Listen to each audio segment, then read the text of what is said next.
Hello again, this is Shadrach, and we are still on our series. I recalled that the previous videos I didn't make a request, so please, as you watch, do well to hit the subscribe button, do well to share, and do well to turn on your notifications. A lot of content will be coming out through these channels so that we'll be able to reach as many young people as possible who are seeking to apply for the Mandela Washington Fellowship. So quickly, I'll talk about the professional development experience. It's optional, first and foremost.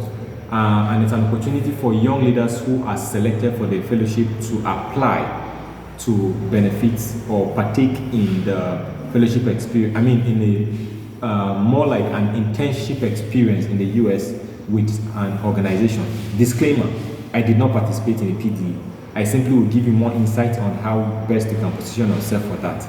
Disclaimer again, I did not participate.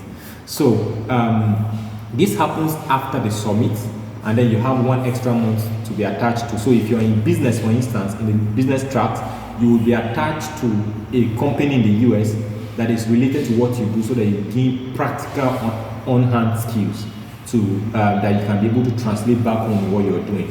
If you're in civic, you'll be connected to an organization that is domain space is in civic engagement related to the work you're doing.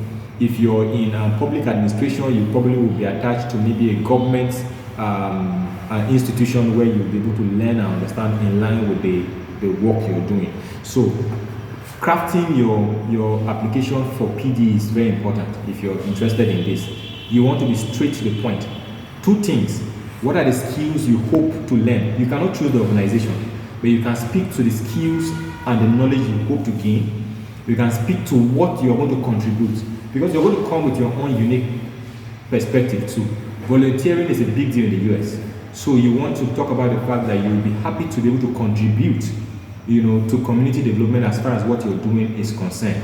So talk about the skills you're going to learn, talk about what you're going to contribute, and talk about how this is going to be very critical in helping you take you from point A to point B in whatever work you're doing. So like I said, it's optional, but if you're applying for it, you want to give the best shot. The interesting thing is, even for people like me and several other fellows who probably didn't participate in PDE, you get to now participate in the virtual one that just opened yesterday. So as a fellow, you are eligible to apply, and it's going to go through the same process. And if you're selected, you now get attached to an organization where you would go to the same kind of exposure that, of course, virtual, of course, and then there are other stipends that go, I think, about $600 to be able to offset your data cost and other related expenditure to help you through the experience.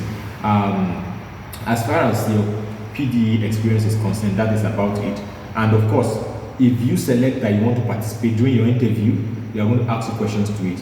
Remember to stay consistent on the message you had there, and even if you learn more insight, you can be able to talk about. The good thing is, if you even have companies that you feel align with the work you do, there's nothing wrong with highlighting the fact that you'll be able to engage with companies like this, and if you get the opportunity to even intern with them, it's going to be very important or going to be very helpful in helping advance your professional journey. So that's pretty much about it. Remember to share, remember to subscribe and like, and then turn on the notification.